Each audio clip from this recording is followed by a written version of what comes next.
দুটো তিনটে প্রশ্ন লিখে পাঠিয়েছে।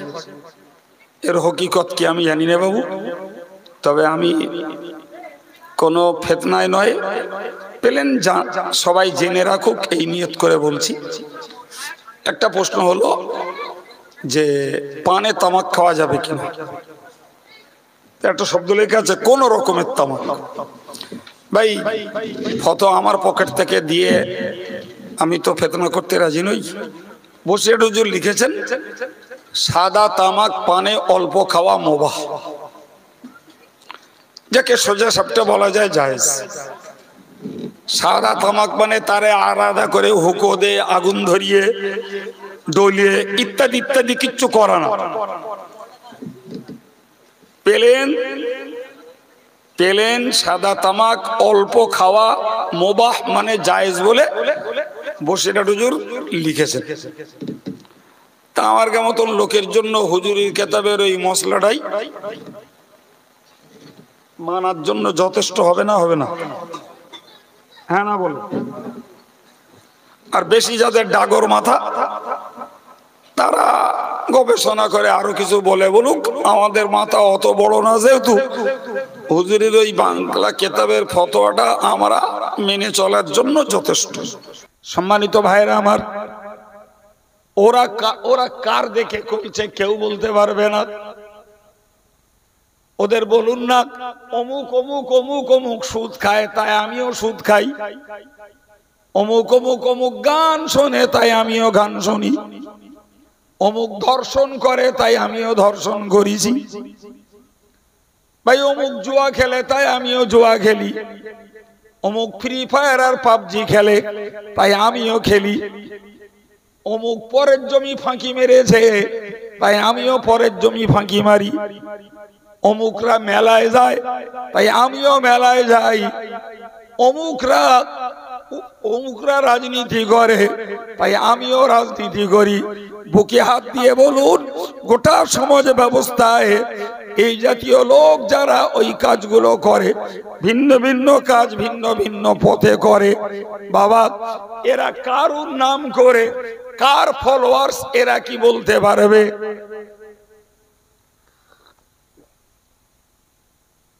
বলেন বাবা, বলে বলতে পারবে? বলতে পারবে? একটারও বলার ক্ষমতা নেই যে আমি মোদির দেখে করি, না মমতার দেখে করি, না অমিত শাহর দেখে করি, না অভিষেকের দেখে করি, যে কার দেখে করি। আল্লাহু আকবার। কিন্তু ইমানদার মুসলমান বুক ঠুকে বলতে পারবে আমি রসুলকে দেখে করি, আমি সাহাবাদের অনুসরণ করে করি, আমি ইমাম মুস্তাহিদদের অনুসরণ করি, আমি পীর ওলিদের অনুসরণ করি। একবার মন খুলে বলেন আলহামদুলিল্লাহ। এই সভাটির নাম দেয়া আছে ইসালে সওয়াব মাহফিল। তো আমরা খুব জানি ইসালে সওয়াব শব্দটির অর্থ হলো পুণ্যি পৌঁছে দেওয়া বা নেকি পৌঁছানো। এর খোলা বাংলা অর্থ হলো মৃত আত্মাদের রুহের সওয়াব পৌঁছানোকে আরবি পরিভাষায় বলা হয় ইসালে সওয়াব। কথা মনে থাকবে? একটু কথা বলেন। মরা মানুষদের নামে নেকি পৌঁছানোকে আরবি পরিভাষায় বলা হয় ইসালে সওয়াব। তাহলে যে মানুষগুলো মারা গেছেন তাদের জন্যই আমাদের এই খরচাপাতি ব্যবস্থাপনা। কিন্তু প্রকৃতপক্ষে নাম করা হয় মৃত আত্মাদের বা ঘোষণা থাকে মৃত আত্মাদের, তাই না বাবু? ইসালে সওয়াব মানে কি? মরা লোকদের জন্যই। কিন্তু প্রকৃতপক্ষে মরা লোকেদের তুলনায় জীবন্ত লোকেদের উপকার বেশি। কথাটাকে ভেঙে বোঝেন।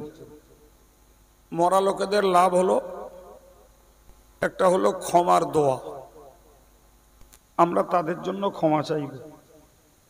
আরেকটা লাভ হলো আল্লাহ এর বিনিময়ে খুশি হয়ে যে সওয়াব দেবেন সেই সওয়াবটাকে আমরা মৃত মানুষদের রুহে পাঠাবো। কিন্তু আমাদের লাভ তিনটে।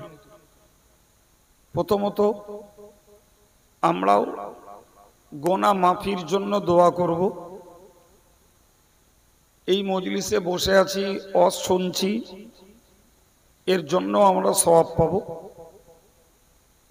আর আলেম ওলামারা যা আলোচনা করে গেছেন তাতে যে জ্ঞান হয়েছে এই জ্ঞানটা হলো আমাদের অতিরিক্ত লাভ। সুবহানাল্লাহ বল। তাহলে আমাদের লাভ কটা বাবা? বলেন বলেন, অজ মুখস্থ হবে কটা? তিনটে।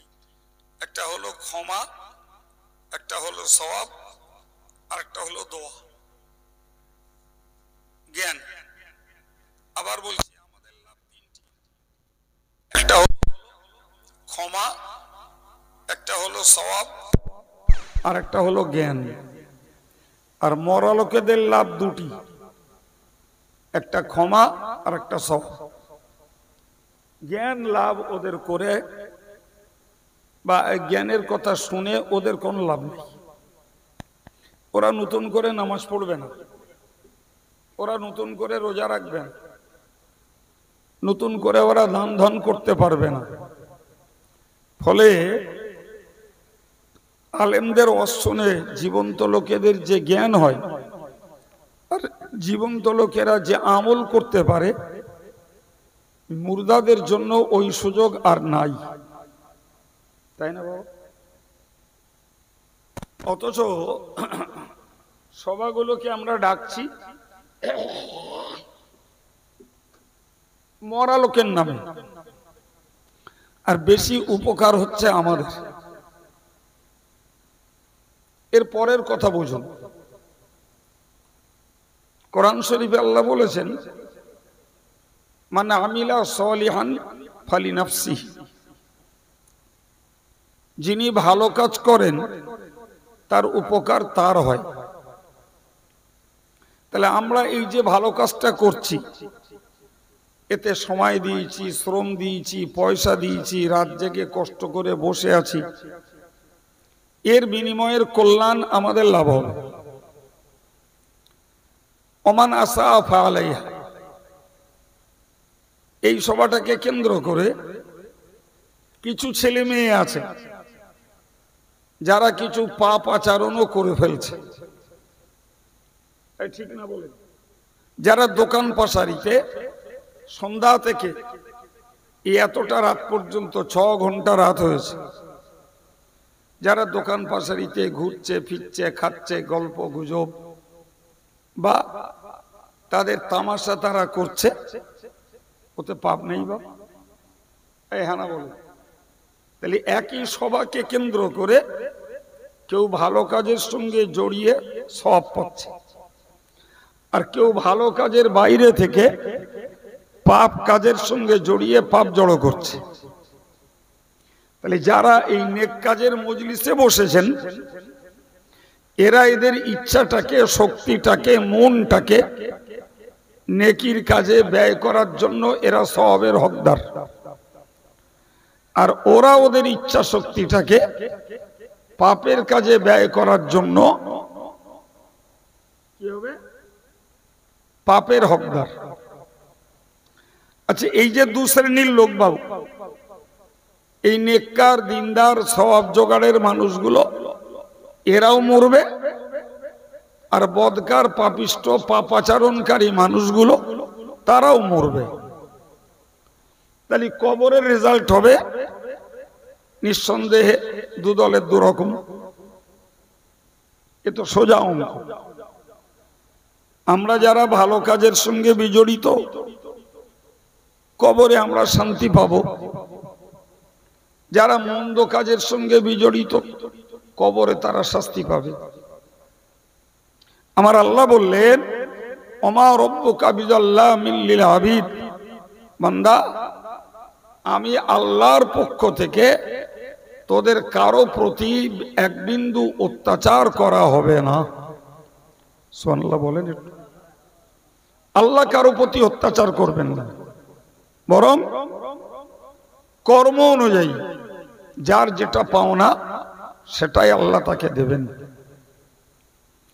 আমার আল্লাহর কোরআন জানিয়েছে, মান আমিলা সালিহাম মিন যাকারিন আও উনসা ওয়া হুয়া মুমিনুন, ঈমানদার নারী এবং পুরুষ যারা ভালো কাজ করবে, আমার আল্লাহ পাক স্পষ্ট করে জানিয়েছেন, ফালানুহিয়ান্নাহু হায়াতান তাইয়্যিবা, আমি আল্লাহ দুনিয়াতে তাদের শান্তির জীবন দান করব। সুবহানাল্লাহ বলে। শান্তি কার হাতে বাপ? আমরা কিছু করে শান্তি সঞ্চয় করতে পারি? লেখাপড়া শিখে, অনেক টাকা রোজগার করে বা রাজনীতি করে, এসব করে সত্যি কি শান্তি পাওয়া যায়? হ্যাঁ না বলেন, বিবেক কি বলছে? রাজনীতিতে শান্তি নাই। অনেক গাদা লেখাপড়া শিখেছি, তাতেও শান্তি নাই। অনেক টাকা আছে আমার, ওতেও শান্তি নাই বাপ। আমার আল্লাহ বললেন, আলা বিযিকরিল্লাহি তাতমাইন্নুল কুলুব, ও আল্লাহর বান্দা বান্দি তোমরা মনে রাখো, যারা আল্লাহর জিকির করে ওই আল্লাহর জিকিরের মধ্যে রয়েছে মনের শান্তি। সুবহানাল্লাহ।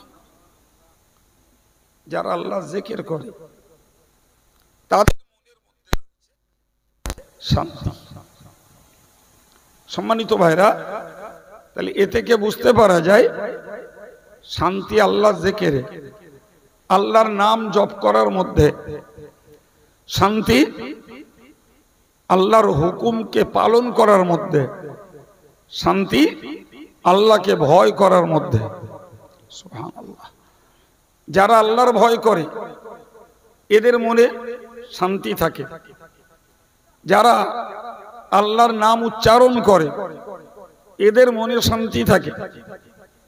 যারা আল্লাহর হুকুম মেনে চলে এদের মনে শান্তি থাকে। কিন্তু যারা আল্লাহকে ভয় করে না বাবা, তাদের মনে শান্তি নাই।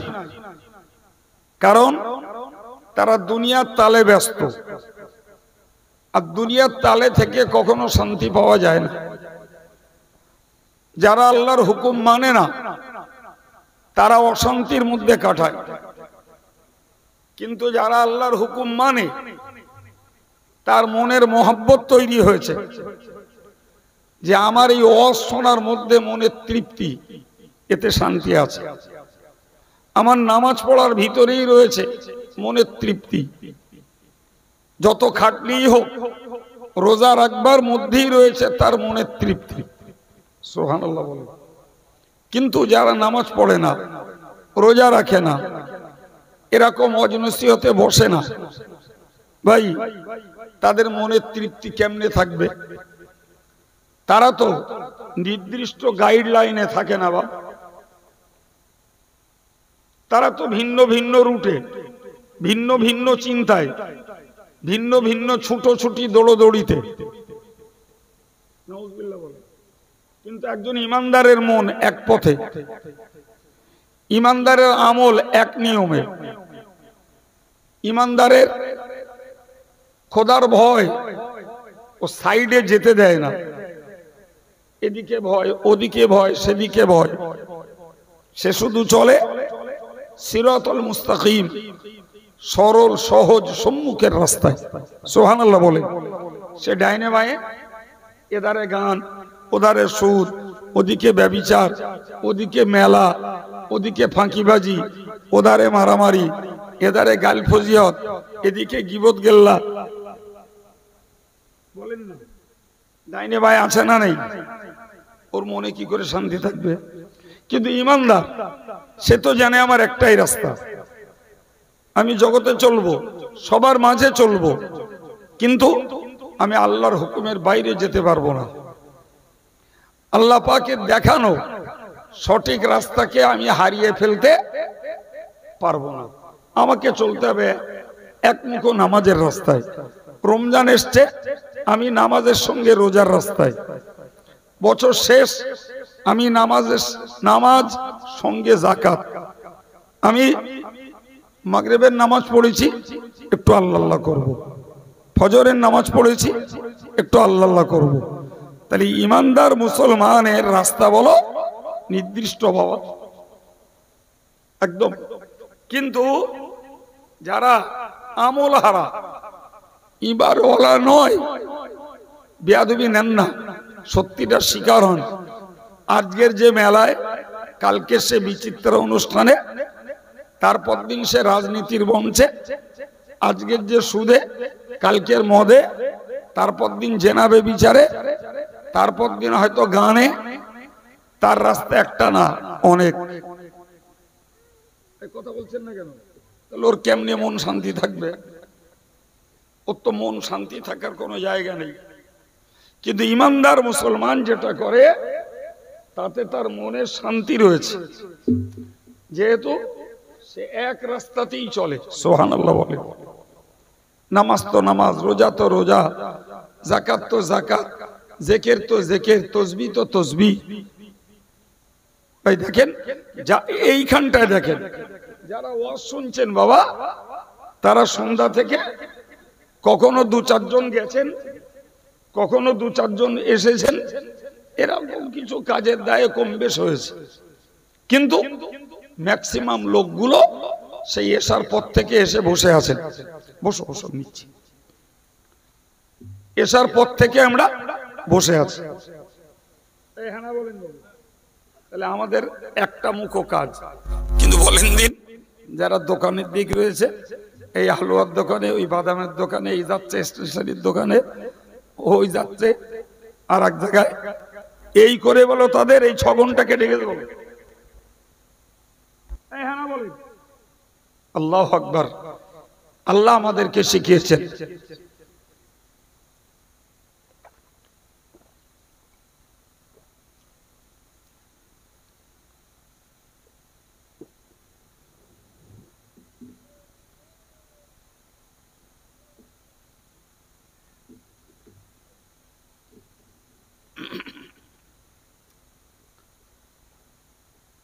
এবং আমার এই কথাগুলো বুঝতে পারছেন?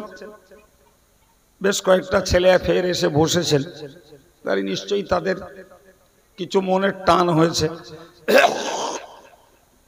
কি বলেছি বাবু? তাহলে আমাদের রাস্তা তথা ইমানদারের রাস্তা একই, কিন্তু অন্যদের রাস্তা অনেক।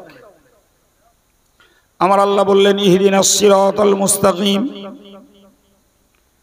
ও বান্দা, তোরা প্রতিদিন আমায় বল,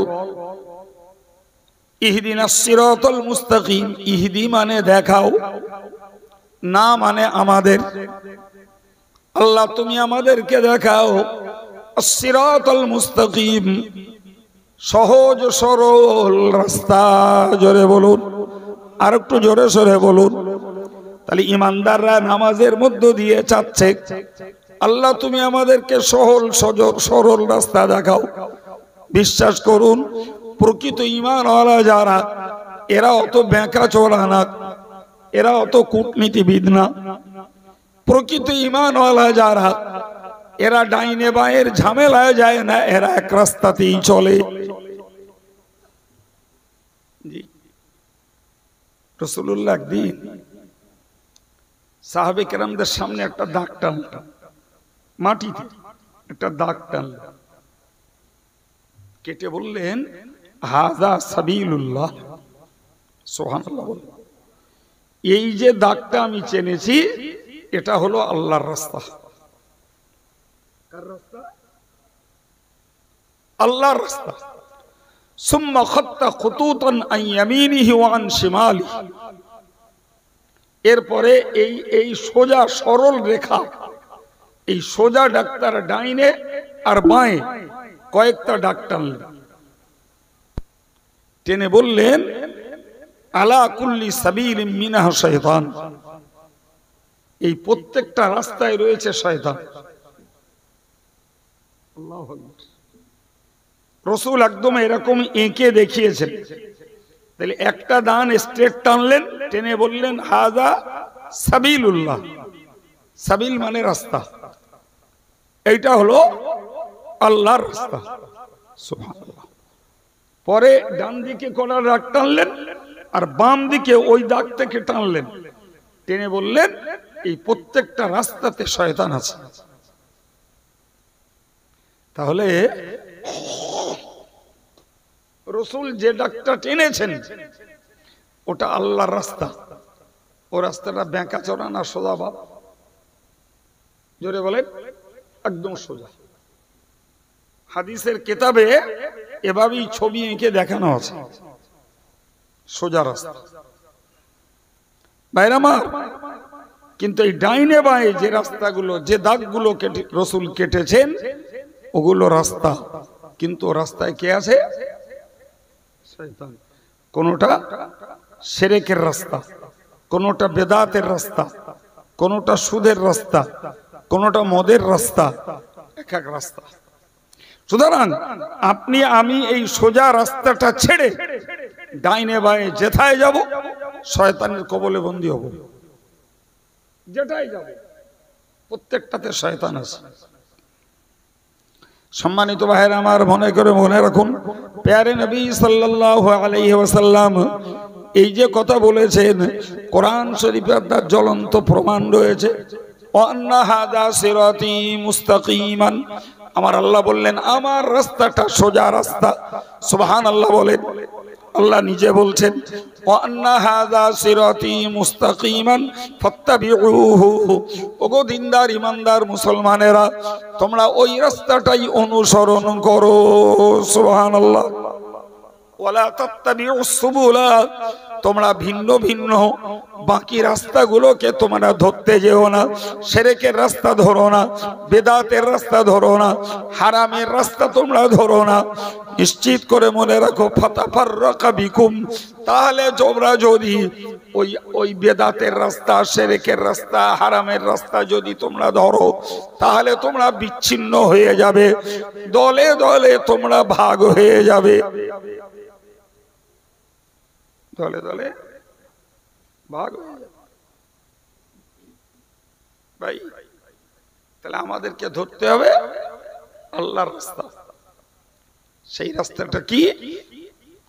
জি সম্মানিত ভাইরা আমার, কোরআন খুলুন, আল্লাহর কোরআন পরিষ্কার বলছে, হে বিশ্ববাসী তোমরা মনে রাখো আমার আল্লাহ হযরত নবী ইব্রাহিম আলাইহিস সালামকে বলেছিলেন, জি আসলিমু, হে ইব্রাহিম তুমি আত্মসমর্পণ করো। তিনি বললেন আসলামতু লিরাব্বিল আলামিন। কি বললেন? আমি তামাম জগতের যিনি রব ওই আল্লাহর কাছে আত্মসমর্পণ করলাম। সুবহানাল্লাহ। কথাটা আমার নবী ইব্রাহিম।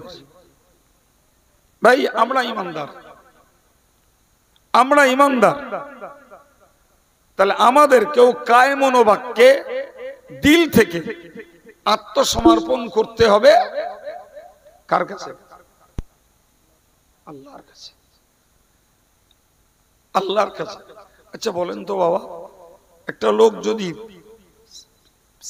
সিআইডির সামনে পড়ে, পুলিশের সামনে পড়ে, গোয়েন্দা দপ্তরের সামনে পড়ে, আপনি বলেন ওই লোকটা তার ব্যক্তি স্বাধীনতায় কিছু করতে পারে মনে হয়? কি ভাবছেন? করতে পারে? যে সেই ইচ্ছা মতন কথা বলবে, ইচ্ছা মতন খাবে, ইচ্ছা মতন চলাচল করবে, এটা কি একজন সিআইডি অফিসার, একজন পুলিশ অফিসারের সামনে একটা সাধারণ নাগরিক পারে? বরং তার সম্পূর্ণটাই তাদের নির্দেশ মতো। এই ইমানদার নারী পুরুষ একটু নিজেকে বুঝতে হবে যে আমি যখন লা ইলাহা ইল্লাল্লাহ মুহাম্মাদুর রাসূলুল্লাহ বলে স্বীকার করেছি, তার মানে আমি আমার আল্লাহর কাছে আত্মসমর্পণ করেছি। ফলে আমি আল্লাহর হুকুমের বাইরে কিছু করতে পারবো না। যেটাই করতে হবে আল্লাহর হুকুম অনুযায়ী করতে হবে। একটা কথা বললেও আল্লাহর হুকুম আছে কিনা দেখতে হবে। একটা খাবার খাবো, সেটাও আল্লাহর হুকুম আছে কিনা ভেবে খাবো। একটা কথা শুনবো, সেই কথাটা শোনাতেও আল্লাহর হুকুম আছে কিনা সেটা ভাববো। আমি একটা জায়গায় যাব, সেখানে যাওয়ার হুকুম আল্লাহ দিয়েছেন কিনা ওইটা ভেবে সেদিকটায় পা বাড়াবো। একটা জিনিস ছোঁবো, স্পর্শ করব, সেটাও আল্লাহর হুকুম আছে কিনা ভাববো। ভাই, তাহলে আমি আল্লাহর কাছে নিজেকে সমর্পণ করেছি বলে প্রমাণ হবে। আমি ভুল বোঝাচ্ছি আপনাদের? কথা বলেন না। কোরআন হাদিসের জ্ঞান আপনাদের কম থাকতে পারে, কিন্তু বাংলা কথা বুঝতে তার জ্ঞানটা আল্লাহ কম দেয়নি। তাহলে আমি এই যে আপনাকে বোঝাচ্ছি ভাই, তাহলে আমার এই কথাটা বুঝে কি মনে হচ্ছে যে আমি আপনাদের ভুল বোঝাচ্ছি? না। জি, আপনি তাকিয়ে দেখুন, যে সমাজে দিনদার, ইমানদার, আল্লাহওয়ালা লোক রয়েছেন, ঠিক সেই সমাজে দিন হারা, আমল হারা, আল্লাহ ভোলা লোকও আছে। এই দু শ্রেণীর মানুষের কার্যকলাপ, চাল চলন আপনি তাকান, আপনি দেখবেন না একটা প্রকৃত দিনদার মানুষ সে কখনো ক্লাবে বসে আড্ডা দিচ্ছে। আপনি দেখবেন না একটা দিনদার আল্লাহওয়ালা মানুষ সে কখনো লটারির দোকানে লটারি কাটছে। আপনি দেখবেন না একজন দিনদার আল্লাহওয়ালা মানুষ সে কখনো ক্রাম বোটে ক্রাম পিটছে। আপনি দেখতে পাবেন না একজন দিনদার আল্লাহওয়ালা মানুষ সে কখনো টিভির পর্দায় বড় স্ক্রিনে সে ছবি দেখছে, কোনো প্রোগ্রাম দেখছে।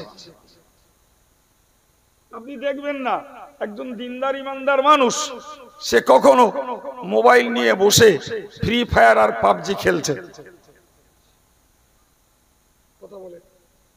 আপনি দেখবেন না একজন দিনদার ইমানদার মানুষ সে রাজনীতি নিয়ে নাচা গাওয়া করছে, রাজনীতি নিয়ে চাপান উতর, রাজনীতি দিয়ে মিথ্যা প্রচার ইত্যাদি করছে। আমি দেশের নাগরিক, আমার একটা ভোটের অধিকার আছে, তো ইলেকশন এলে যে পার্টির মন চায় একটা ভোট দিয়ে দেবো বাবা। এই যে দুটো শ্রেণীর মানুষ, দুটির ভিতরের আমি বাস্তব পার্থক্যগুলো আপনার বোঝাচ্ছি বাবা।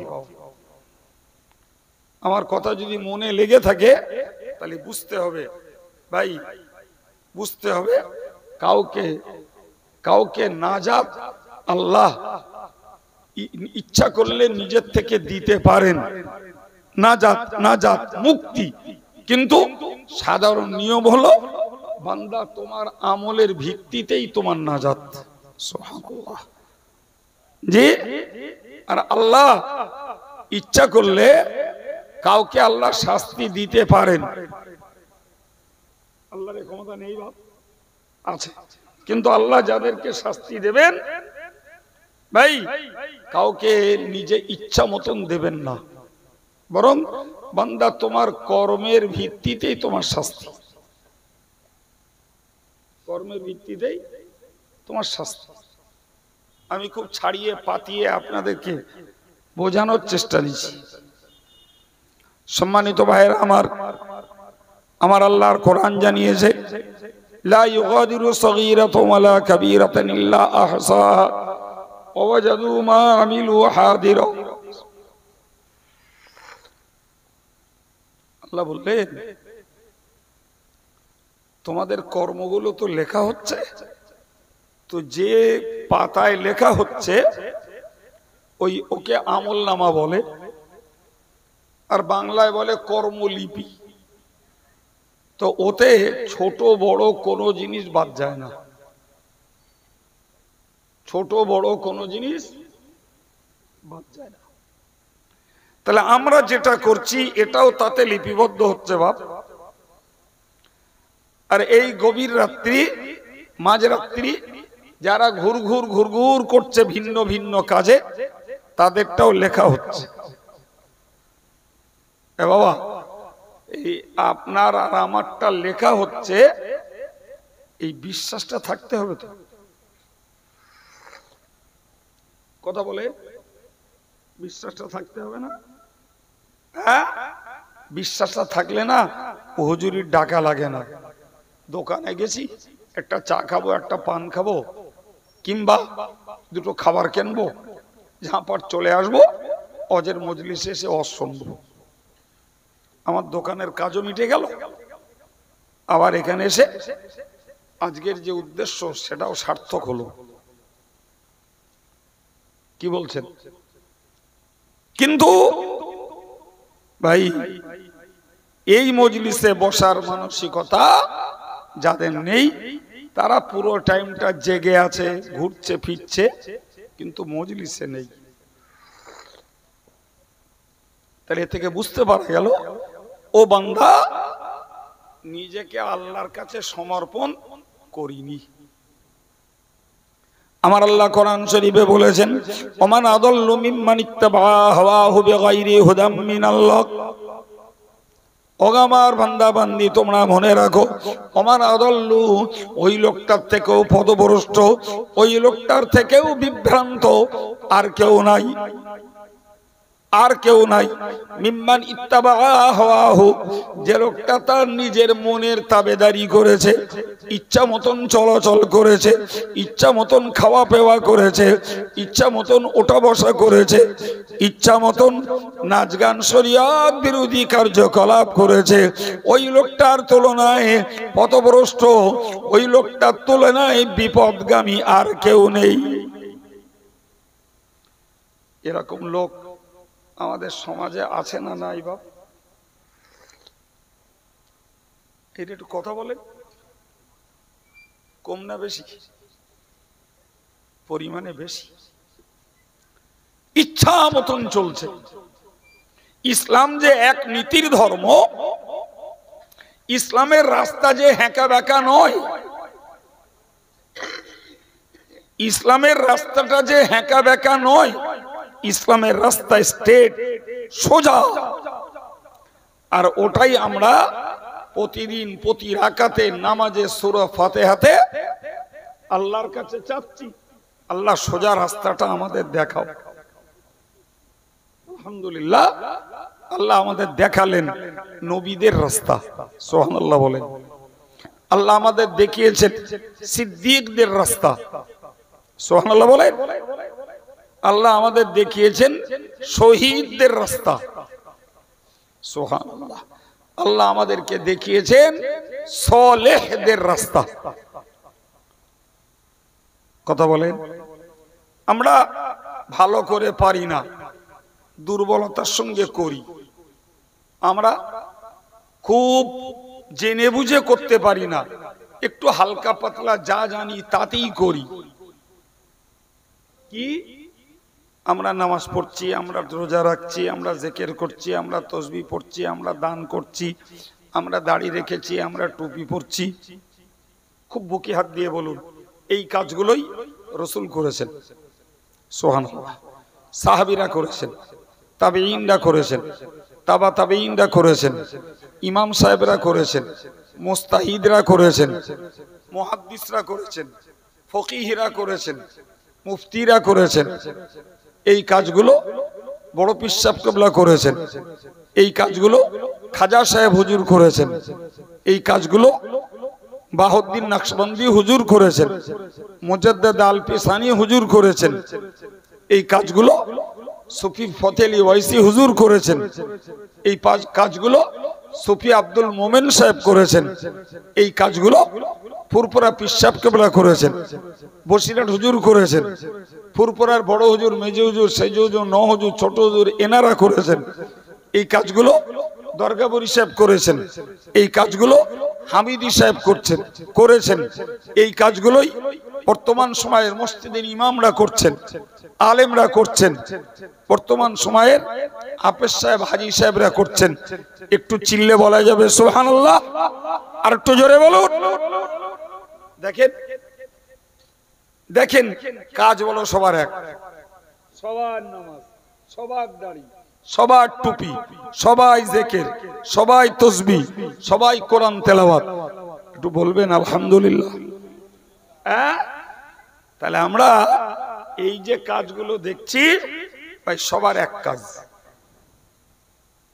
সবার এক কাজ। আর আমরা সেই তাদের রাস্তাটাই ধরে ভালো করে পারি, মন্দ করে পারি, গাঢ় করে পারি, হালকা করে পারি, সেই নবী থেকে শুরু করে সেই চ্যানেলের সমস্ত পীর অলি বুজুর্গ আউলিয়া কেরাম ইমাম মুস্তাহিদ তাদের যা কাজ আমরাও তাই করছি। আলহামদুলিল্লাহ বলবেন না? আর একটু জোরে বলবেন। এখন আমায় বলেন, আমার সমাজের যে সমস্ত ছেলেরা মেয়েরা, চাই বয়স্ক পুরুষ আর বয়স্কা মহিলা হোক, আর যুবক আর যুবতী হোক, আর কিশোর কিশোরী হোক, ভাই তারা যেগুলো করছে ওই কাজের মিল কার সঙ্গে? ও আমি তো হস করি না বাপ, আমি এরকম একটু গল্প গুজব করি, জানেন তো আপনারা। কিন্তু আমার এই গল্প শুনলি ব্রেনের ময়লা দূর হয়ে যাবে। বলেন এদের কাজের মিল কার সঙ্গে? শয়তানের তো দেখা যাচ্ছে না, যাচ্ছে না জি। তাহলে এদের কাজের মিল আমরা বলছি শয়তানের সঙ্গে, কিন্তু বাহ্যিক তো শয়তান নেই বাপ। সম্মানিত ভাইরা আমার, ওরা কার দেখে করেছে কেউ বলতে পারবে না। ওদের বলুন না অমুক অমুক অমুক অমুক সুদ খায় তাই আমিও সুদ খাই, অমুক অমুক অমুক গান শোনে তাই আমিও গান শুনি, অমুক ধর্ষণ করে তাই আমিও ধর্ষণ করেছি, ভাই অমুক জুয়া খেলে তাই আমিও জুয়া খেলি, অমুক ফ্রি ফায়ার আর পাবজি খেলে তাই আমিও খেলি, অমুক পরের জমি ফাঁকি মেরেছে তাই আমিও পরের জমি ফাঁকি মারি, অমুকরা মেলায় যায় তাই আমিও মেলায় যাই, অমুকরা রাজনীতি করে তাই আমিও রাজনীতি করি। বুকে হাত দিয়ে বলুন, গোটা সমাজ ব্যবস্থায় এই জাতীয় লোক যারা ওই কাজগুলো করে, ভিন্ন ভিন্ন কাজ ভিন্ন ভিন্ন পথে করে, বাবা এরা কারুর নাম করে, কার ফলোয়ার্স এরা কি বলতে পারবে?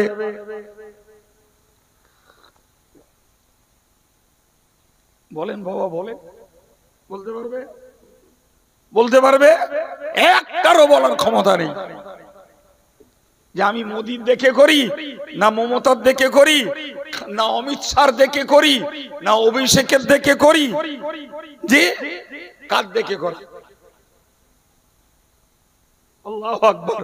কিন্তু ইমানদার মুসলমান বুক ঠুকে বলতে পারবে আমি রাসূলকে দেখে করি, আমি সাহাবাদের অনুসরণ করে করি, আমি ইমাম মুস্তাহিদদের অনুসরণ করি, আমি পীর ওলিদের অনুসরণ করি।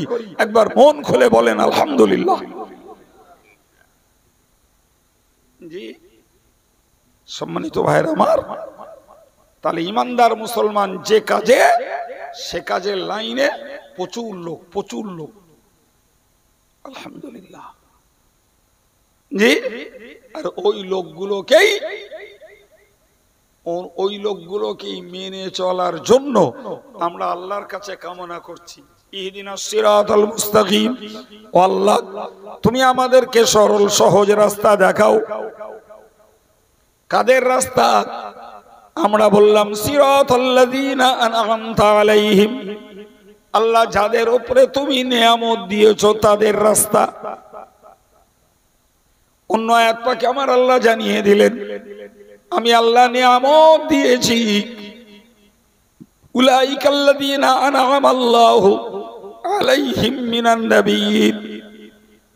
আল্লাহ নিজেই বলছেন আমি নিয়ামত দিয়েছি, আমার অবদান দিয়েছি, আমার রহমত দিয়েছি নবীদের উপরে, সিদ্দিকদের উপরে, শহীদদের উপরে, সালেহদের উপরে আমি আমার নিয়ামত দিয়েছি।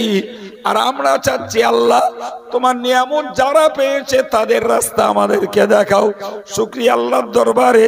আমি কয়েকটা উদাহরণ দিয়ে আপনাকে এক্ষুনি বুঝিয়ে দিলাম। আমাদের কাজ নবীদের কাজ, আমাদের কাজ সিদ্দিকদের কাজ, আমাদের কাজ শহীদদের কাজ, এবং আমাদের কাজ হলো সালেহ নেককার বুজুর্গ পীর ওলিদের কাজ।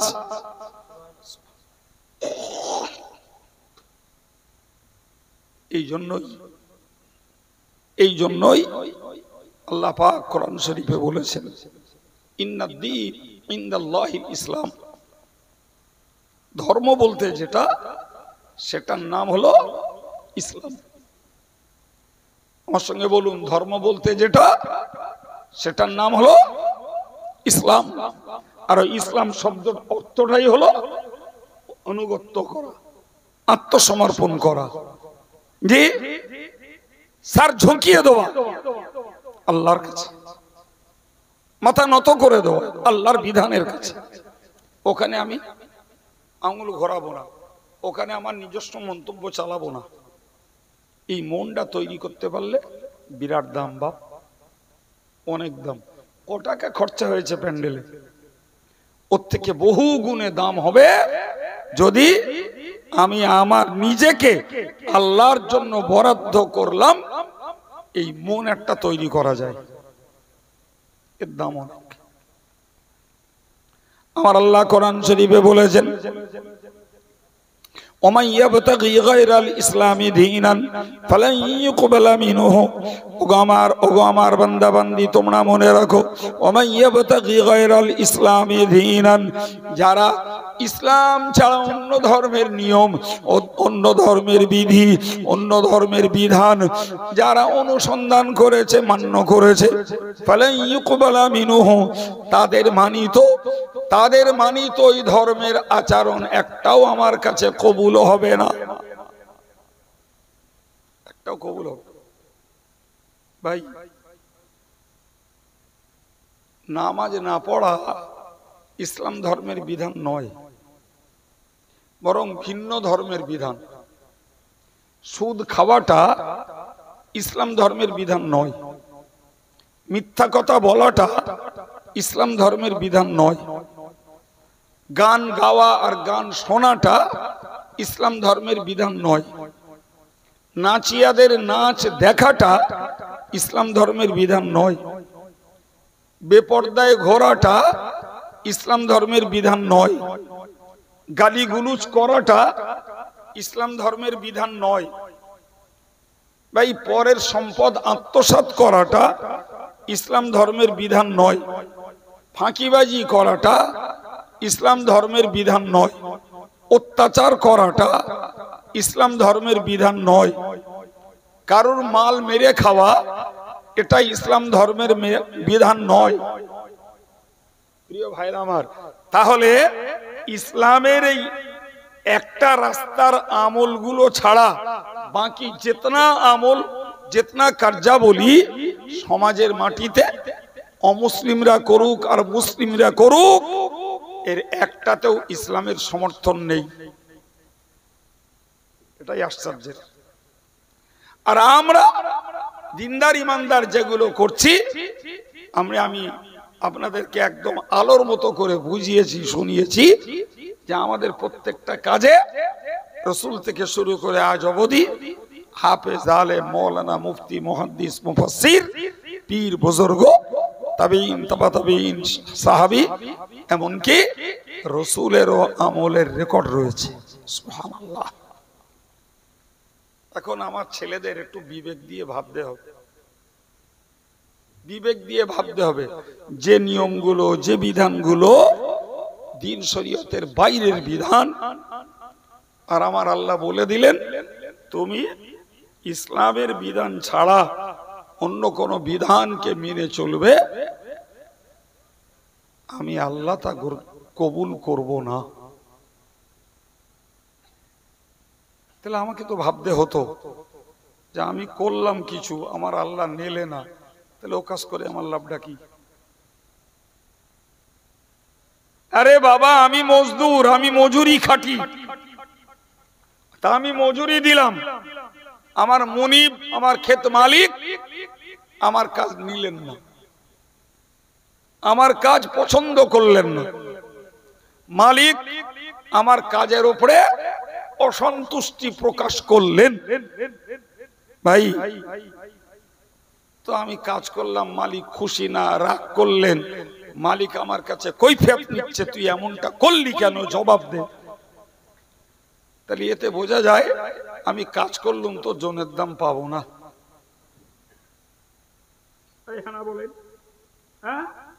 তাহলে যে কাজ করে জনের দাম পাওয়া যায় না, এ কাজ করা কি বোকামি নয়? বলেন। সম্মানিত ভাইরা আমার আল্লাহ স্পষ্ট করেছেন, ওয়া ফিল আখিরাতি মিনাল খাসিরিন, ওই মানুষগুলো আখিরাতে তথা পরজগতে পরকালে ধ্বংসশীলদের অন্তর্গত হয়ে যাবে। নাউজুবিল্লাহ। সবাই মিলে বলেন। আল্লাহ যখন বলছেন ওই লোকগুলো ধ্বংসশীলদের অন্তর্গত হবে, বাবা এদের বাঁচার আর কোন জায়গা আছে? হ্যাঁ না বলে? সুতরাং আমি ইমানদার মুসলমানের কাছে এই মাঝরাতে করজোড়ে নিবেদন করে বলবো, জি আমরা যারা ধর্ম করি বাবু, আমরাও যে 16 আনা সাধু তা আমি বলতে পারছি না, আমি দাবি করছি না, কিন্তু আমি এইটুকু বলতে পারি যে আমরা আল্লাহর রাস্তাটায় আছি। কার রাস্তায় আছি? মনের জোর আছে? বলেন বলেন। মনের জোর আছে আমাদের, আমরা আল্লাহর রাস্তাতেই আছি। কে দ্রুত চলছি, কে ধীরে চলছি, কেউ চলতে চলতে একটু হোঁচট খাচ্ছি, ওটা পরের কথা, কিন্তু রাস্তাটা আমার আল্লাহর। আমার বাকি ভাইয়েরা মায়েরা যে রাস্তায় চলছেন সে তো সব বেঁকা চোরা রাস্তা, ও রাস্তা তো একটাও আল্লাহর রাস্তা নয় বাপ, একটাও না, একটাও না।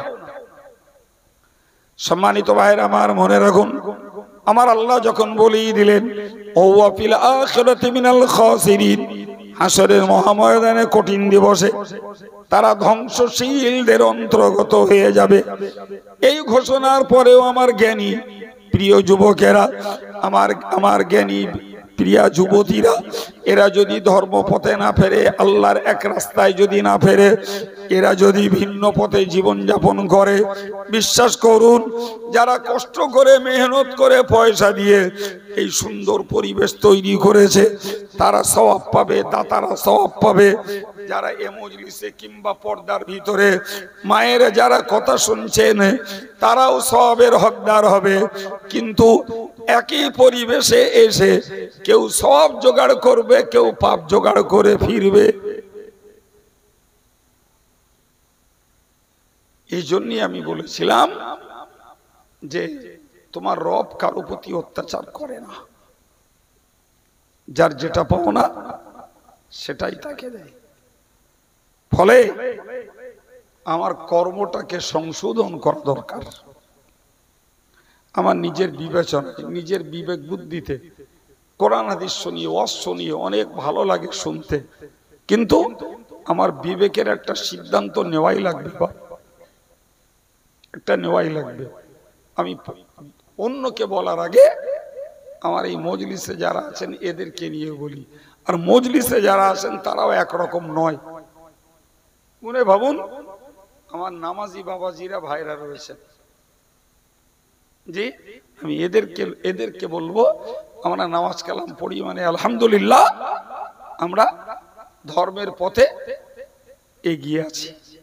আমাদেরকে এর সঙ্গে যোগ করতে হবে, আমরা একটু জিকিরও করব, আমরা একটু তাসবিহ পড়ব, আমরা একটু দৈনিক তওবা ইস্তেগফার করব, আমরা একটু কোরআন তেলাওয়াত করব, তাহলে আমরা ধর্ম জীবনে উন্নতি করতে পারবো। মজলিসে একদল ভাই রয়েছে, প্রিয় যুবক রয়েছে যারা নামাজ কালাম পড়েন, তাদেরকে এই মজলিস থেকে মনে করতে হবে আমি যখন এক রাস্তায় আসতে চেয়েছি তাহলে আমাকে নামাজটা ধরা লাগবে। আমার ঊর্ধ্বতন নেতা যারা, তারা জীবনে কেউ মিথ্যা বলেননি। আমি মিথ্যাটা ছেড়ে দেব। জীবনে তারা কেউ 1 পয়সা সুদ খাননি, আমি সুদটা ত্যাগ করে দেব। জীবনে একবারও তারা গীবত গেল্লা গাল সমালোচনা করিনি, আমরাও ওদের রাস্তাটা নেব। আমাদের জীবনটা সোনায় সোহাগা হবে। সুবহানাল্লাহ বলে। আমি খুব পাতিয়ে বোঝাচ্ছি। আল্লাহ পাকের নবী বলেছেন, আস-সাঈদু মা উইযা বিগাইরিহি, যারা অন্যের কাছ থেকে উপদেশ নিয়ে নিজের জীবনটাকে গড়ে, আল্লাহ পাকের নবী বললেন ওই মানুষগুলোই হলো সৌভাগ্যবান। সুবহানাল্লাহ। তাহলে আগের আয়াতে দেখছিলাম যারা ইসলাম ধর্মের নিয়ম ছাড়া, ইসলাম ধর্মের নীতি আর বিধান ছাড়া, ইসলাম ধর্মের হুকুম ছাড়া ভিন্ন ধর্মের নিয়ম নীতি, ভিন্ন ধর্মের বিধি বিধান যারা মানলো তারা ধ্বংসশীল হবে। কিন্তু মনে রেখে দিন, আমার আল্লাহ পাক অন্যভাবে জানিয়ে দিয়েছেন, নিশ্চিত মনে রাখা দরকার, যারা ইসলাম ধর্মের নিয়ম নীতিকে যারা মান্য করবে তারাই হয়ে যাবে সফল কাম, তারা সফলতা লাভ করবে। সৌভাগ্যবান তারাই হবে। রাসূল বললেন তারাই হলো সৌভাগ্যবান। সুবহানাল্লাহ। জি, আমরা কোন দলে যাব ভাবতে হবে। আমি মজলিসের উদাহরণটা দিয়েছিলাম, এখন এই মজলিসের উদাহরণে বুঝি, ধরে নেন আল্লাহ না করুন আমার মজলিসে কোনো শ্রোতা আছে, সে বেটা নামাজ পড়ে, জিকিরও করে, আবার মাঝে মধ্যে মোবাইলে কোনো হারাম প্রোগ্রাম দেখেও ফেলে, যাতে কোনো সমর্থন কিচ্ছু নেই। তাহলে আমাকে ভাবতে হবে যে আমি ওইটা যদি ছাড়তে পারি তাহলে আল্লাহ ওয়ালাদের সমর্থনের কাজে থাকতে পারলাম। সুবহানাল্লাহ। কেউ যদি চুরি করে তো সে চুরি করা যদি ত্যাগ করে তাহলে সে আল্লাহ ওয়ালাদের আদর্শে থাকতে পারলো। সে বলতে পারবে না দেশের অমুক অমুক লোক চুরি করেছে, অমুক অমুক লোক ডাকাতি করেছে, তা আমি ওদের সুন্নত মেনে আমিও চুরি করতে। বলতে পারবে কেউ?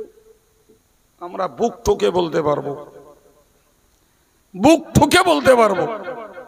সাপোজ বেয়াদবি নেন না। জি, আমার এখানকার যুবকেরা বলল আমরা আমাদের শ্রদ্ধেয় মুরব্বী আলহাজ মাওলানা আফসার সাহেবকে আমরা দেখে শুনে নামাজ কালামটা পড়ি। কিংবা কেউ বলল আমরা আব্দুল কাইয়ুমকে দেখে নামাজ কালামটা পড়ি। কেউ বলল যে আমরা বসিরহাট আল্লামা হুজুরকে ফলো করে আমরা আমাদের ধর্মীয় আমলটা করি। জি, অথবা বলল যে আমরা বসিরহাট হুজুরকে পথ ধরে তার পীর পুরপরা দাদা পীর সাহেব কেলা মুজাদ্দিদে জামান পীর আবু বকর সিদ্দিকী রাহিমাহুল্লাহর আদর্শ আখলাক আমলের আমরা অনুসরণ করি। সুবহানাল্লাহ বলে।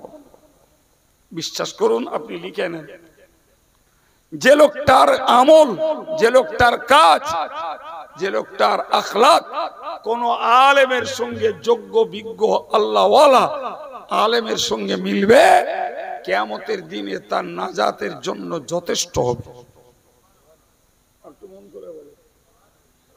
আপনি কিচ্ছু জানেন না তো কি হয়েছে? আপনার লাইফের হিস্ট্রিটাকে আপনি মেলান, আমি অমুক আলেমের সঙ্গে বা অমুক আলেমের অনুসরণ করে আমার জীবনটা চালাচ্ছি।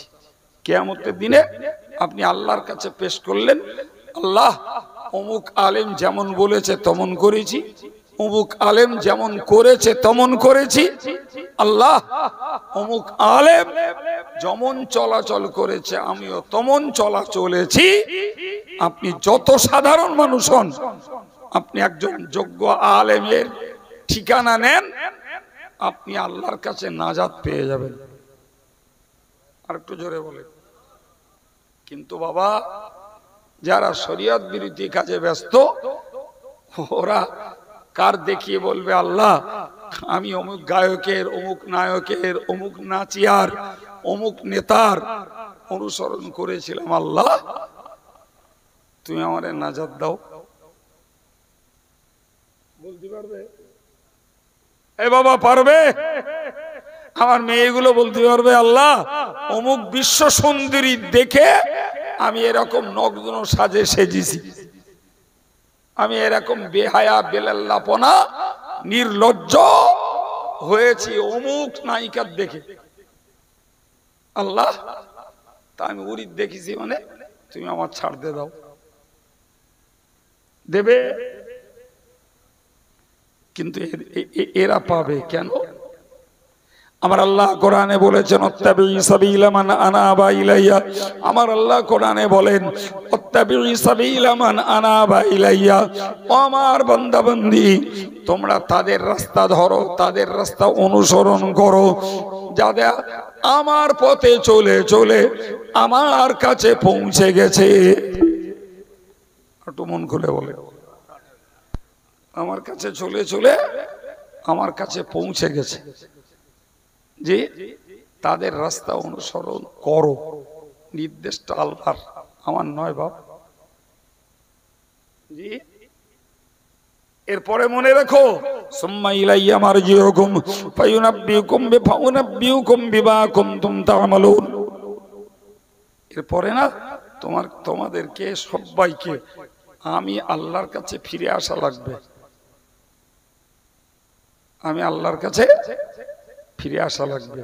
তুমি ওই আল্লাহ ওয়ালাদের অনুসরণটা করো, আর মনে রাখো তোমাকে লেটেস্ট আমার কাছেই ফেরা লাগবে বাপ। কে বলছেন? আমার আল্লাহ বলছেন আমার কাছে ফেরা লাগবে। এখন উপায়, ফেরা যখন লাগবে তাহলে আল্লাহ যাদের মানতে বলেছেন তাদের মেনে যাওয়াই বুদ্ধিমানের কাজ। আর যাদেরকে মানার আল্লাহর পক্ষের কোনো সমর্থন নেই, তাদের যদি মেনে চলি তাহলে যেই ফিরে যাব আল্লাহ ফেরেশতা দিয়ে প্রচুর যত্ন করবে। কি বলছেন? আরে কথা বলেন, যত্ন করবে আল্লাহ? হ্যাঁ, সে কথা তো আল্লাহ বলেই দিয়েছেন, ওয়া ফিল আখিরাতি মিনাল খাসিরিন। তারা আখিরাতে, পরকালে, পরজগতে ধ্বংসশীলদের মধ্যে গণ্য হবে। সম্মানিত ভাইয়েরা আমার, আমি এই জন্য আপনাদেরকে বলেছিলাম বাবা, ইসলাম ধর্মটাকে যখন ধর্ম বলে মেনে নিয়েছি, আমাদের আত্মসমর্পণ করাই লাগবে। কোনো উপায় আমাদের নাই বাবা। এগোনো পিছনো ডাইনে বাঁয়ে যাওয়ার কোনো সুযোগ নাই। ইসলামের কাছে, আল্লাহর হুকুমের কাছে আত্মসমর্পণ আমাদের করাই লাগবে। সুতরাং যারা আত্মসমর্পণ করেছেন আল্লাহর কাছে প্রত্যেকটা বিষয়ের ক্ষেত্রে, আমি বলেছি তারা সৌভাগ্যবান। বলেছি যারা অন্যের কাছ থেকে উপদেশ নেয় আর নিজেদের জীবন তৈরি করে, তারা সৌভাগ্যবান। জি, তবে একটি হাদিস শরীফে নবী বলেছেন, একটি হাদিস শরীফে নবী বলেছেন আশ-শাকিয়্যু মান শাকা ফি বাতনি উম্মিহি। দুর্ভাগ্যবান ওরাই ওরাই ওরাই যে মার পেট থেকে কপাল পোড়া হয়ে জন্ম নিয়েছে। মার পেট থেকে কপাল পোড়া হয়ে দুর্ভাগ্যবান হই জন্ম নিয়েছে। ওর কপালের দুর্গতি কেউ খণ্ডাতে পারবে না, ওর কপালের দুর্গতি কেউ মুছে দিতে পারবে না, ওকে ধ্বংস থেকে কেউ বাঁচাতে পারবে না, কেউ না। ফেরাউন সেই দলে, হামান সেই দলে, সাদ্দাত সেই দলে, কারুন সেই দলে, নমরুদ সেই দলে, আবুল আহাব সেই দলে, আবু জাহাল সেই দলে, ওতবা সেই দলে, রবিয়া সেই দলে, আকাব ইবনে আবি মুআইদ সেই দলে। ভাই এরা সব মারপেট থেকে কি বলে দুর্ভাগ্যবান, ঘর পোড়া, কপাল পোড়া হয়ে জন্ম নিয়েছে।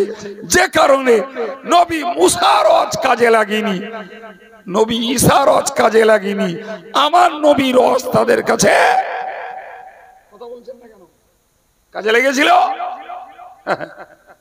আজকে রজব আলী সাহেব রজ ঝেঁকে চলে গেছে, রাকিব সাহেব মতন সাধ্য অনুযায়ী ওই রকম উদ্যত কণ্ঠে বলেছে, আমি আমার সাধ্য অনুযায়ী বকছি।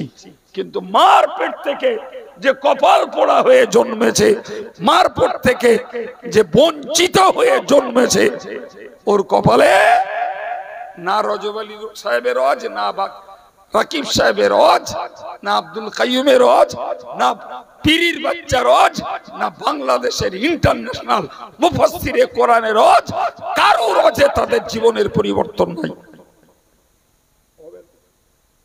বুঝতে হবে ও কপাল পোড়া দুর্ভাগ্যবান হয়েই মার পেট থেকে জন্ম নিয়েছে। কথা বুঝতে পারেন না? আমি কি করব, আপনি কি করবেন, ওটা আমার সিদ্ধান্ত। আমার সমাজের নেতা হোতার সাধারণ জনগণ, শিক্ষিত জ্ঞানী বুদ্ধিজীবী নারী আর পুরুষ, এরা যদি একাংশ ধর্ম না করে, জি, তাহলে তুমি ধর্ম না করে ক্ষতিগ্রস্ত হবে, জাহান্নামের উপযুক্ত হবে। তাহলে আমি বোকামি করে তোমায় দেখে ক্ষতিগ্রস্ত হতে পারি না। শিক্ষিতরা বলেছেন, তুমি অধম বলে আমি উত্তম হইব না কেন? তুমি জাহান্নামের উপযুক্ত হবে, তুমি কপাল পুড়ে তুমি সংকীর্ণ কবরে যাবে। জি, তুমি যদি অধম হও, তাই বলে আমার উত্তম হওয়ার পথে বাধা কেন? আমারে উত্তম হতে দাও, আমারে ভালো হতে দাও। তোমার সঙ্গে পরিচয় আছে, বন্ধুত্ব আছে, লেনদেন আছে, ব্যবসা আছে, একসঙ্গে রাজনীতি করি, ঠিক আছে ভাই, চলো, সমাজ জীবনে যেটা করার করছি। কিন্তু আমি ধর্মীয় ব্যাপারে তোমার সঙ্গে ভাই একমত নই, একমত নই।